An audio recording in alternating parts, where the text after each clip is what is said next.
திறந்தது மணிக்கதவு மரகத பதுமையை இனி தழுவு இடையில விழுந்தது இளமனசு இருக்கிற சுகம் அது பல தினசு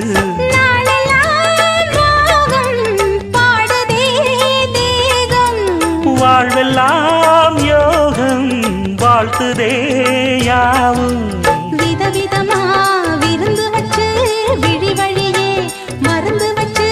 விரத்தோட அதில் பல சுகம் வரும் பொழுதாச்சு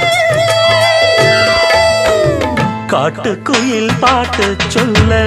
வீட்டு கிளி கேட்டு கொள்ள ஒட்டி வந்த தாளமே கொட்டும் கெட்டி மேளமே தொட்டணைக்க வேணுமே பட்டு கிளி நாணுமே காட்டுக்குயில் பாட்டு சொல்ல வீட்டு கிளி கேட்டு கொள்ள